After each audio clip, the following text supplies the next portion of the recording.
Hello, this is Pete Costello with number 2 in the Mandolin Blues workshop series.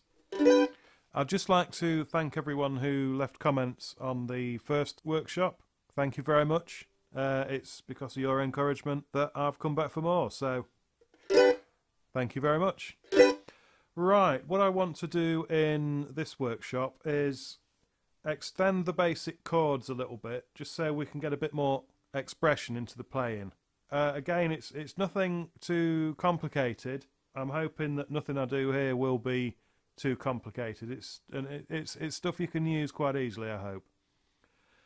Before I look at the extended chords, just a little bit about how I play the basic chords, what I do with my picking hand.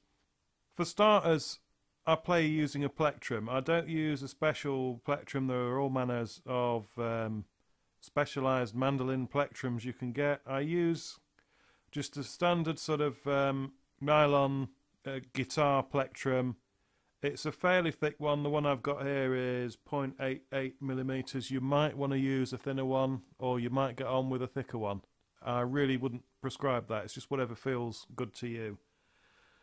What I do as well in my playing is I do a lot of what's called palm muting. What this is instead of just letting the strings ring, I'll mute the strings with my palm just above the bridge, basically. So that cuts the notes off, basically. It stops them from ringing. It's quite good for just for doing sort of short staccato sort of passages. It's a good way, rather than just letting everything run into itself. It just sort of, it's a good way of cutting things off. The extended chords, the first one is one I tend to do over just the G major, and I've called this G add a sharp ninth. I don't know if that's the correct actual name for the chord. I don't want to get too hung up on what the actual chord is called. It's basically your sort of 2-finger G chord. But what I'll do is, while I'm still fingering the standard 2-finger chord with my first and middle finger, I'll actually add the ring finger on the first string 6th fret to produce that tone. Now it's actually quite discordant on its own, but it gives the sort of feeling that it wants to go back to the major, so I'll use it in something like, and go back to just the normal G. And then I'll probably follow that by going to the G7. The G7, I've got a slightly extended G7 as well. What we do on this one, it's the same fingering as the other one, but again I'm just adding in the ring finger on the 3rd string 3rd fret. That's just the 2-finger one, and that's with the ring finger added in. Again, it just adds a different sort of voice, something else to do with that chord.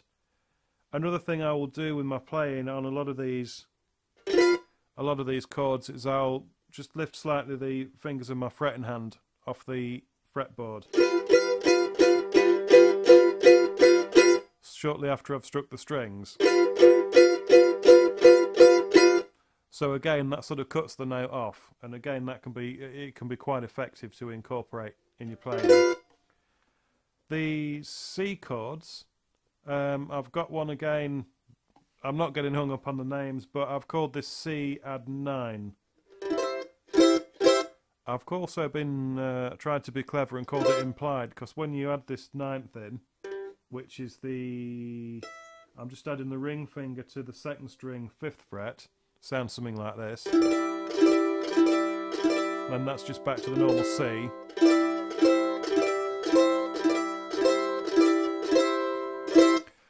I don't think it is actually technically C add 9, because once you do that you don't actually have a C in it at all. It sort of implies But anyway, let's not get hung up on what the chords are called. It just sounds nice. And again, I'll use that sort of ninth back to the standard C major, and then probably down to the C7. And again, I've got an extended C7 with the ring finger added to the 3rd fret 4th string. And again, I'll probably lift the fingers off the fretboard after I've struck that. And I'm only striking the 4th, 3rd and 2nd strings. I'm not actually hitting the highest string. So again, that gives a nice sort of staccato stopping off of the notes so they don't ring. On the D, I've just got the standard D7 there. You can use a similar approach either with the palm muting on that, or you can also lift off. You do tend to get your A string ringing through if you do that. So I've also got a different chord form for the D7, which I'll use sometimes, which I'll just strike the 4th, 3rd and 2nd strings on this one. And again, it allows you to lift off with your fretting hand just to stop it off. So that's some of the approaches that I would use just on a 12 bar running through.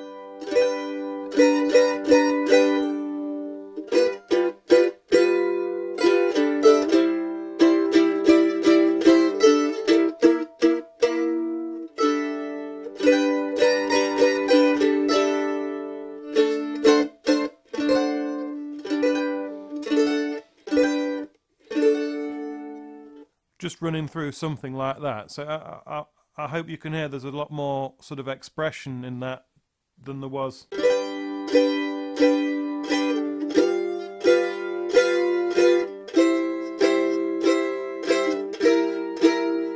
when you're just running through the basic chords. It's all practice, it's all messing about with it and doing what you think feels good. Again, this can all sound a little bit dry without putting it to a song, so what I'll do is I'll run through Son House's Grinning in Your Face. What Son House did when he did this was he just did it with a simple hand clapping accompaniment. So I think when you want to do this, you don't want to put too much to it, so I'm just going to run through using the basic and extended chords. One other technique I'll use on this is I'll just pick out single notes from the chords as well. So instead of strumming, I'll maybe run up and down the strings.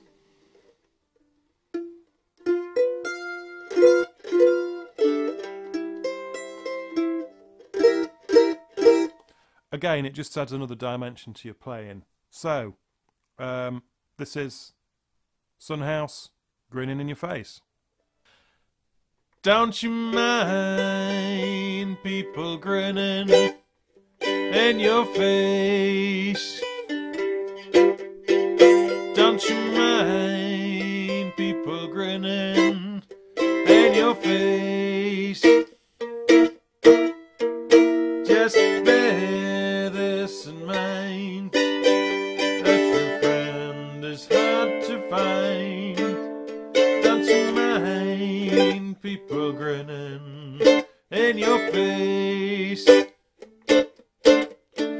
Your mother, she will talk about you, your brothers and your sisters too. Don't matter how you try to live, they'll talk about you still. So bear this in mind, that your friend is hard to find. Don't you mind people grinning in your face? Don't you mind people grinning in your face?